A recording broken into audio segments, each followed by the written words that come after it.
Survive a freezing night in your car without heat. The forgotten winter tactics that saved lives before engines. Cold doesn't kill by drama. It kills quietly while you're waiting for morning. That's the uncomfortable truth people learned long before car heaters, electric blankets, or roadside assistance ever existed. And for most of human history, surviving a freezing night wasn't about comfort. It was about understanding heat like a resource, rare, fragile, and easy to waste. Tonight, we're breaking down how people before modern technology survived brutal cold inside confined spaces, and how those same principles can keep you alive in a car without idling or heaters. Here's the interesting part. Your car is not your enemy in the cold. Misusing it is. In early 20th century winters, travellers, soldiers, traders and messengers were frequently trapped overnight in wagons, rail cars and early automobiles with no engines running. Idling wasn't an option. Fuel was precious. Carbon monoxide was poorly understood. Survival depended on technique, not technology. And the first rule was always the same. Stop heat loss before you try to create heat. Heat escapes faster than people realize. Glass bleeds warmth. Metal steals it. Wind strips it away. The smartest survivors didn't chase warmth. They sealed themselves from the cold like they were defending a fortress. Coats were stuffed into cracks. Blankets were wedged against doors. Even newspapers, cheap, disposable, everywhere, were layered into makeshift insulation.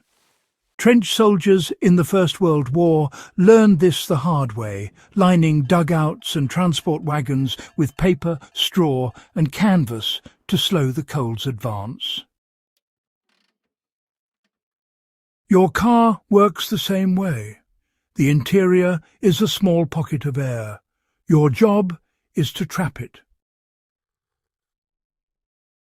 Now, this is where things get clever. Before modern sleeping bags existed, people relied on a concept older than history itself: layered dead air. Fur cloaks, wool blankets and padded coats weren't warm because they generated heat. They were warm because they trapped still air. That principle hasn't changed. Piling clothing on the seat does nothing. Wearing it does.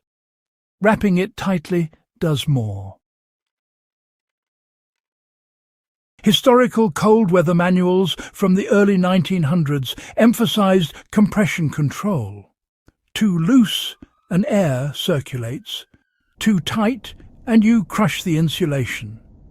The solution was nesting, wrapping layers around the body, then adding a final loose outer layer to trap everything inside. Inside a car, that means using blankets or coats to create a cocoon, not a pile. Still, air is warmth. But even perfect insulation fails if you lose heat to the ground. Before rubberized sleeping pads, travellers understood ground draw. Cold earth pulls warmth out of the body faster than cold air. That's why hay, pine boughs, folded cloaks or even saddles were placed underneath sleepers. In a car, the same danger exists. Seats are raised, but floors are thin. The smartest move is to elevate and insulate. Breathing is another silent enemy. Every exhale releases warmth and moisture.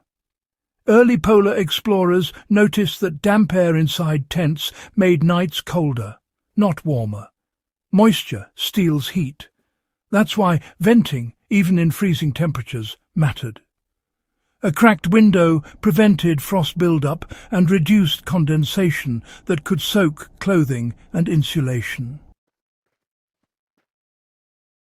This is counterintuitive but essential. Slight ventilation keeps your microclimate dry, and dry air holds heat better than wet air. Historical shelters always balanced airflow with insulation. The same rule applies here. Now let's talk posture, because how you position your body can mean the difference between shivering all night and conserving warmth. Before modern camping gear, people slept curled for a reason. The fetal position reduces surface area. Less surface area means less heat loss. Soldiers and travellers instinctively drew knees to chest, wrapped arms inward, and protected the neck and head first. Which brings us to the most overlooked fact of cold survival. Heat escapes upward. Old winter gear prioritized head coverage long before the science was understood. Caps, hoods, scarves, these weren't fashion. They were survival tools.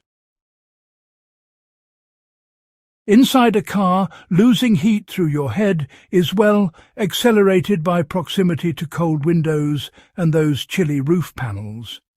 Covering the head, even if it's just loosely, dramatically improves heat retention.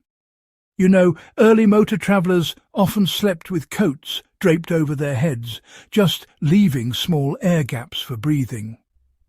Protect the head, protect the core.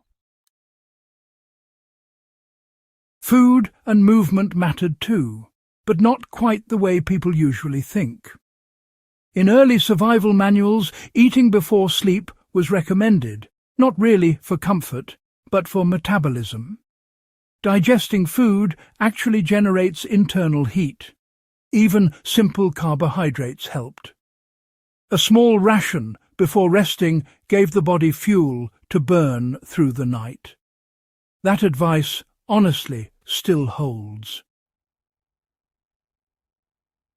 Movement, on the other hand, had to be strategic. Constant shivering just wastes energy. Periodic, controlled movement was definitely preferred. And, you know, there's one last detail that's often forgotten today. Mindset.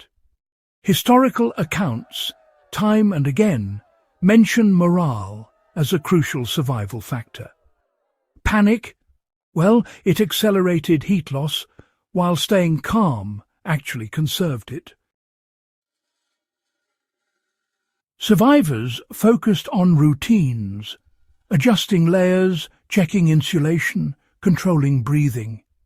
These small actions kept the mind engaged and prevented the cold from becoming overwhelming. Cold wins when you feel helpless. It loses when you stay deliberate. By morning, many early travellers emerged stiff, exhausted, but alive, not because they were lucky, but because they understood how heat actually works. No engines, no heaters, no modern gear, just physics, discipline and hard-earned knowledge passed down through experience. And that's the real lesson here. Survival isn't about gadgets, it's about principles. Control heat loss, trap air, protect the body's core. Stay dry, stay calm. These are ancient rules, older than cars, older than engines, and they still work.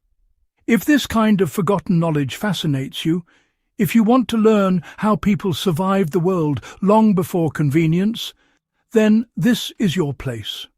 Subscribe to Before Modern Times, like the video if it earned your time, and share it with someone who loves history that actually matters. Because the past isn't dead knowledge. Sometimes it's the difference between making it through the night and not.